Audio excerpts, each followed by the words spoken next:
우리는 하나님의 거룩한 백성이요 하나님의 거룩한 자녀입니다. 우리의 정체성이 이렇다면 우리는 이 세상 사람들과 분명히 다르게 살아야 합니다. 이 사실을 잊고 살면 우리는 세상 사람들의 방식대로 살아가기 때문에 이 세상을 이길 수가 없습니다. 여호수아 5장을 보면, 오늘 본문 여호수아 5장을 보면 하나님은 이스라엘 백성들을 요단강을 마른 땅처럼 건너게 하시고 중요한 세 가지 사건을 경험하게 하셨습니다. 그건 이스라엘 백성에게 할례를 받게 하시고, 그 다음에 유월절을 지키게 하시고, 그 다음에 하나님의 군대 대장을 만나게 하신 세 가지 사건입니다. 세 가지 사건을 하나씩 살피면서 은혜를 나누고자 합니다. 하나님께서는 그들에게 가장 먼저 할례를 받게 하셨습니다. 할례는 이스라엘 백성이 하나님의 거룩한 백성이요, 이스라엘 백성은 제사장의 나라요, 하나님의 특별한 소유라는 그런 선택과 성별의 거룩한 의미가 있습니다. 또 할례를 통해서 그들에게 하나님과의 바른 관계가 인생에서 가장 최우선 순위가 되어야 된다고 하는 것을 강조하신 것입니다. 본문 5절 6절을 보면 이스라엘 자손은 애굽에서 나온 사람들은 할례를 받았지만 광야 생활이 고달프고 어려워서 광야에서 태어난 자손들에게는 할례를 행하지를 않았습니다. 그래서 요단강을 건넌 다음에 하나님은 가장 먼저 이스라엘 자손에게 할례를 받게 하신 것입니다. 그러나 그때는 할례를 행하기에는 적절하지 않은 그런 때였습니다. 본문 1절을 보면 가나안 여러 부족들, 원주민들은 여러 적들을 격파하고 파죽지세로 몰려오는 이스라엘 백성들의 소문을 듣고 그들은 정신을 잃을 정도로 두려움에 떨었습니다. 여러분, 전쟁을 앞두고 있을 때, 또 전쟁을 할 때에는 적들이 두려워하고 사기가 떨어질 때 빨리 공격해야 될 때입니다. 그런 적기에 할례를 행하라는 하나님의 명령은 적절하지 않을 뿐만 아니라 대단히 위험한 명령이었습니다. 할례를 받은 군인은 며칠간 누워서 꼼짝하지 못하기 때문에 그때 적군이 그것을 알아채고 공격하면 속수무책으로 당할 수밖에 없었습니다. 더구나 이스라엘 백성이 진을 치고 있었던 길갈이라는 지역은 여리고성에서 불과 2km, 오리밖에 되지 않는 대단히 가까운 지역에 있었습니다. 그럼에도 불구하고 하나님은 그들에게 할례를 행하라고 명령하셨습니다. 그 눈앞의 승리와 눈앞의 성공을 너희들이 붙잡는 것보다는 하나님과의 관계를 맺는 것이 훨씬 더 중요하다는 것을 그들에게 깨닫게 하시는 것이었습니다. 하나님은 우리를 세상 사람들과는 다른 사람으로 부르시고 특별한 다른 계획을 갖고 계신다는 것입니다. 우리는 그런 하나님과 항상 올바른 관계를 맺고 살아야 됩니다. 그러나 많은 사람들이 눈앞에 당장 얻을 승리와 성공을 위해서 하나님과의 관계를 소홀하게 여깁니다. 실제로 우리 주변에는 하나님 없이도 성공했다는 그런 사람들이 많이 있습니다. 우리는 자기가 하나님의 자녀임을 알지만 세상 사람들과는 다르게 살아야 된다는 사실을 잊어버리고 살아갑니다. 하나님 없이 성공했다는 사람들, 하나님 없이 이룬 성공, 승리는 그들의 삶에 아무런 의미와 행복을 주지 못한다는 사실을 기억해야 됩니다. 우리가 날마다 땀 흘리며 열심히 살고 부유하고 유명해지고 그래서 세상에서 성공하기를 원하는 이유는 무엇이겠습니까? 그것은 우리에게 큰 삶의 의미와 행복을 준다고 믿기 때문입니다. 그러나 우리의 부유함과 성공에서 하나님이 빠져버리면 그 순간 큰 의미와 행복을 잃어버리게 되고 결국에는 인생의 모든 것을 잃어버리게 되는 것입니다. 구약의 전도서를 보면은 솔로몬 왕도 모든 지혜와 지식을 갖고 인간이 누릴 수 있는 온갖 부귀영화를 다 누려보았지만 그는 전도서 마지막 부분에서 이런 결론을 내리고 있죠. 사람이 하나님을 경외하고 하나님의 명령을 지키지 않으면 모든 것은 헛될 수밖에 없다라고 말씀하고 있습니다. 세계적인 유명한 작가 조지 버나드 쇼라는 분이 계십니다. 영국의 조지 버나드 쇼는 이런 말을 했습니다. 사람에게는 두 가지 비극이 있는데 첫 번째 비극은 자기가 원하는 것을 얻지 못하는 것이고 두 번째 비극은 자기가 원하는 것을 얻는 것이다 라고 말을 하고 있습니다. 여러분, 어느 쪽이 더 비극일까요? 우리가 얼른 생각할 때는 자기가 원하는 것을 얻지 못하는 것이 비극이라고 생각하지만 조지 버나드 쇼가 여기서 강조했던 것은 자기가 그렇게 원하는 것을 얻었지만은 인생의 마지막 종말에 그것이 우리 인생에 아무런 의미가 없다는 것을 알았다면 그 순간 그것은 가장 큰 비극이라는 것입니다. 하나님 없는 우리의 노력과 성취는 아무런 의미가 없다는 것입니다. 그래서 우리는 하나님과의 바른 관계를 위해서라면 기꺼이 자기를 희생할 수 있어야 된다는 것입니다. 이스라엘 백성이 할례를 행하라고 명령한 것은 하나님과의 올바른 관계를 맺기 위하여 너는 희생할 수 있느냐라는 그런 주님의 결단의 촉구입니다. 희생 없이는 하나님과의 바른 관계를 맺을 수 없기 때문입니다. 하나님과 바른 관계를 점검할 때는 그래서 위기를 당할 때가 아니라 오히려 잘나가고 축복을 받을 때라는 것입니다. 이스라엘 백성이 요단강을 건너자 적들이 크게 두려워할 때 여리고성을 공격해서 함락시킬 수 있는 절호의 기회였지만 하나님은 그들에게 하나님과의 올바른 관계를 먼저 맺도록 할례를 행하게 하신 것입니다. 지혜로운 사람은 하나님께서 축복하실 때 하나님과의 관계를 더 많이 생각하고 하나님과의 관계를 맺지만 어리석은 사람은 축복받을 때는 자기 마음대로 자기 생각대로 자행자재하며 살다가 인생의 위기가 몰려오면 그때 부랴부랴 하나님을 찾기 시작하는 것입니다. 우리는 형통하고 복을 받았을 때 오히려 하나님과의 관계를 더 돈독하게 해야 된다는 것입니다. 그렇게 하려면 우리가 가장 헌신해야 될 것이 무엇이겠습니까? 우리가 하나님 앞에 가장 많이 드려야 될 것이 무엇이겠습니까? 사람들마다 다르겠지만 우리가 가장 헌신해야 될 것은 바로 시간입니다. 시간이 곧 돈이다라는 격언도 있지만 시간은 돈과는 비교할 수 없이 너무나도 소중합니다.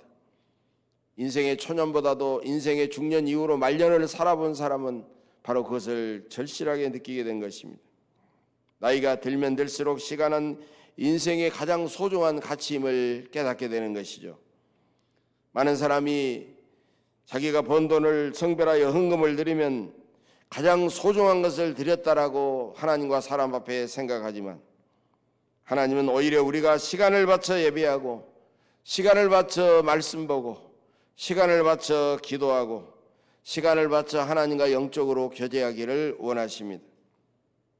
하나님과의 관계가 올바르고 돈독해지면 하나님은 우리의 삶을 회복시키시고 풍성한 은혜로 채워주시지만 하나님과의 관계가 멀어지면 점점 내가 가진 것도 잃어버리고 모든 것을 결국 잃어버리는 것입니다. 이스라엘 백성이 행했던 할례는 바로 이런 귀중한 은혜를 우리에게 깨닫게 하는 것입니다. 두 번째로 하나님은 이스라엘 백성이 세상 사람들과는 구별된 다른 사람임을 잊지 않게 하시려고 유월절을 지키게 하셨습니다. 유월절은 하나님께서 애굽의 장자를 치실 때 어린 양의 피를 이스라엘 백성의 대문에다 바르면 하나님의 심판을 집행하는 죽음의 천사가 그 어린 양의 피를 보고 그 집을 넘어갔다라는 뜻에서 지어진 이름입니다. 하나님은 유월절을 통해 이스라엘 백성에게 하나님의 은혜로 그때까지 존재하게 된 것을 기억하고 감사하게 하신 것입니다. 그러나 이스라엘 백성은 광야 생활에서 하나님께 불순종하여 할례를 받지 않는 것은 물론이고 유월절도 지키지 않았다는 것입니다.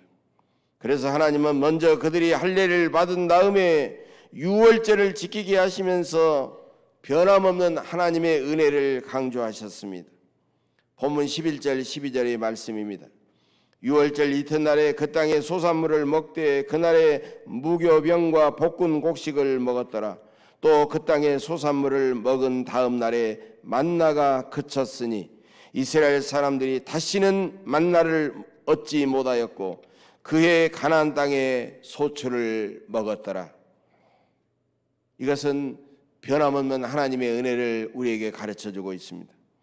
우리가 며칠 동안 캠핑을 가도 대충 먹고 새끼를 다 챙겨 먹기가 어려운데 하나님은 황량한 광야 가운데서도 한 끼도 거르지 않고 40년 동안 그들에게 만나를 내려주셨고 가나안 땅에 소출을 먹은 다음에 그 땅에 만나가 그쳤다는 것입니다.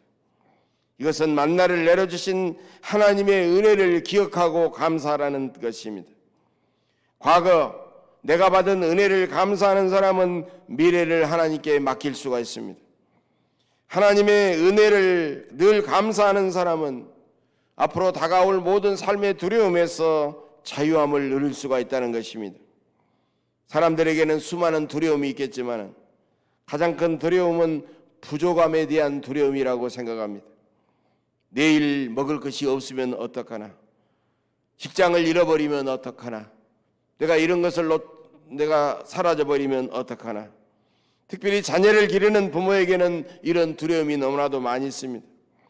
그러나 하나님의 변함없는 은혜로 과거로부터 지금까지 살아왔고 내가 남은 인생도 하나님께서 책임져 주신다는 믿음을 가질 때 우리는 부족함 때문에 생기는 두려움에서 자유로울 수가 있다는 것입니다. 그래서 다윗도 시편 23편 1절에서 이렇게 고백하고 있지요.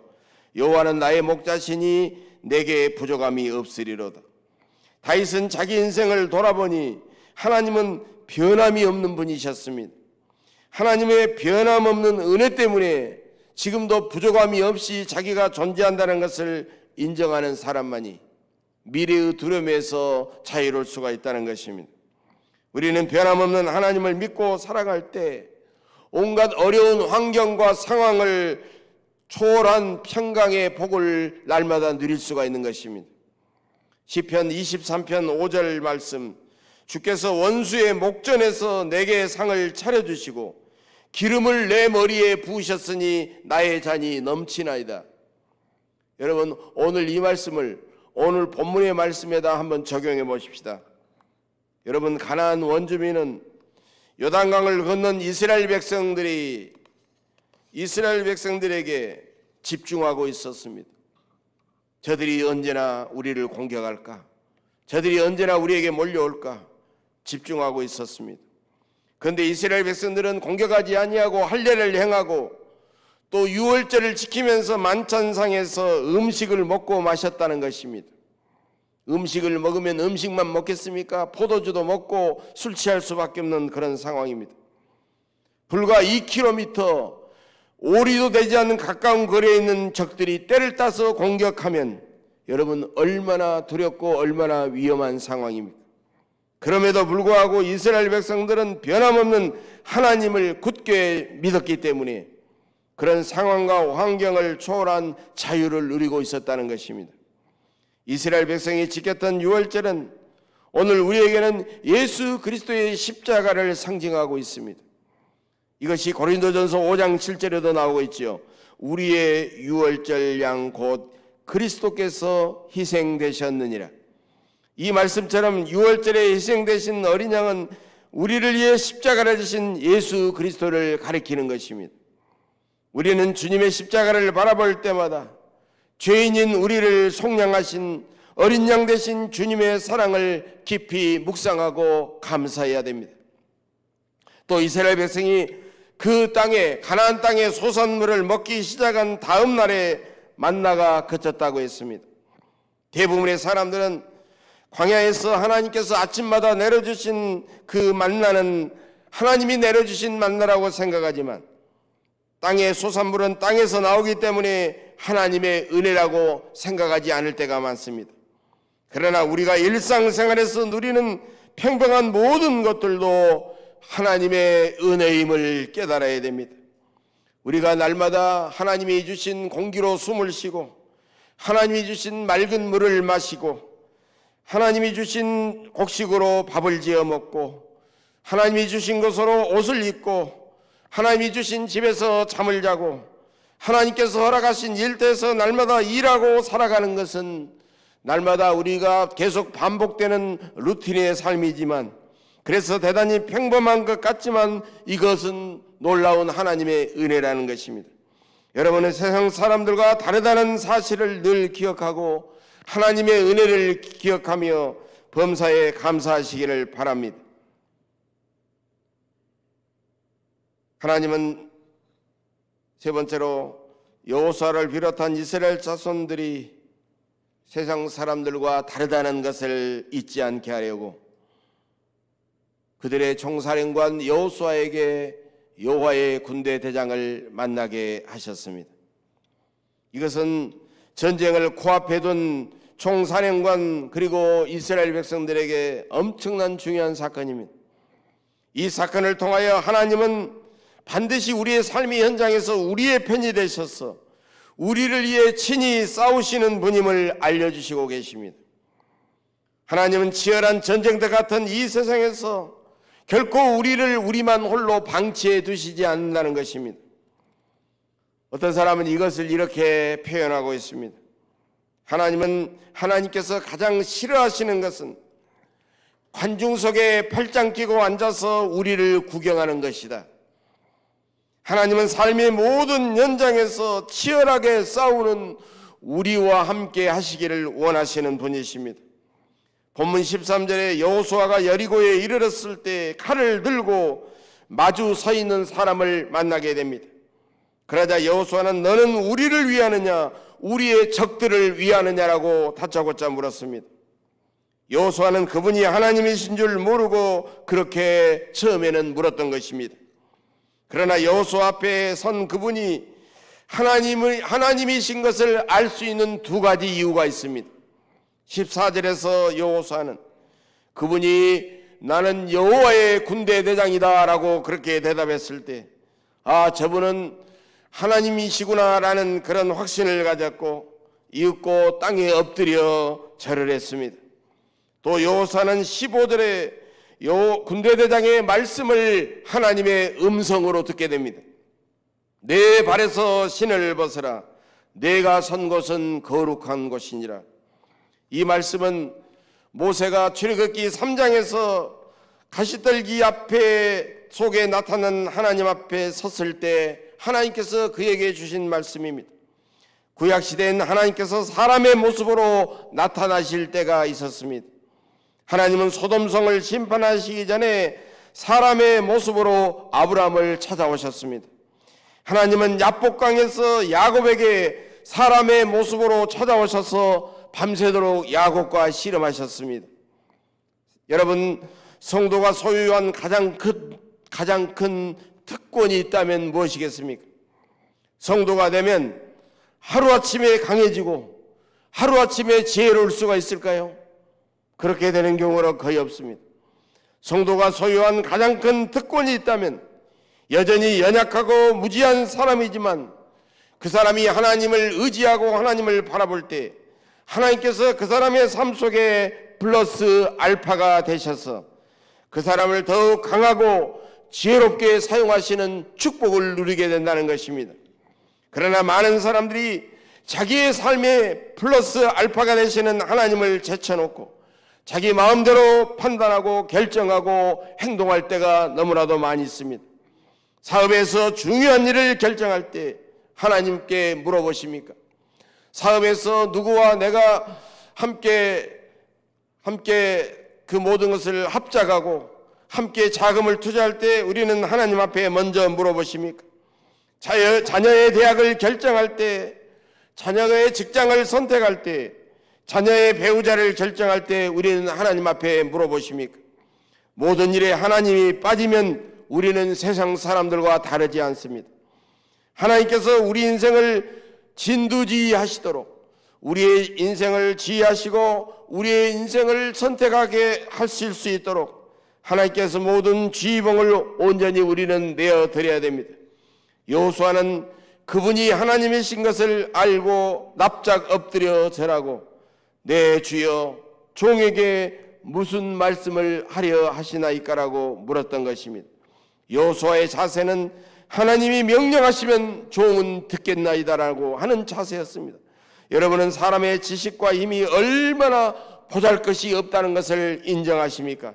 오직 하나님만이 지혜와 힘의 근본이 되십니다. 하나님만이 우리의 미래를 잘 알고 계십니다.